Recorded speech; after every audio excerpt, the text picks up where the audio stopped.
बिस्मिल्लाहिर्रहमानिर्रहीम अस्सलाम वालेकुम नाज़रीन, तुसी वेख रहे हो रहमानी न्यूज़ ते मैं असगर पहलवान रहमानी ते मैं वां फौजिया भट्ट। हुण असीं तुहानूं लै चलने आ नारोवाल, जिथे सूबाई वजीर पीर सैयद सईदुल हसन शाह ने जफरवाल तो नारोवाल सड़क दी नींह रखी है। जफरवाल तो नारोवाल सड़क 1 अरब ते 26 करोड़ रुपया नाल बननी है। ऐसे गल नूं अगे वधाउण वास्ते गल करने आ अपने नुमाइंदे नवीद रहमानी दे नाल। जी नवीद रहमानी, दस्सिया जे।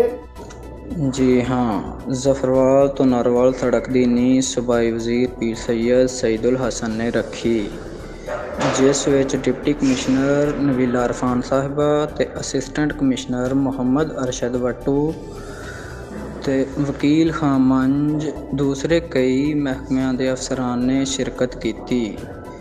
इस सड़क नूं जल्दी तो जल्दी बनाउण लई कह दिता गया।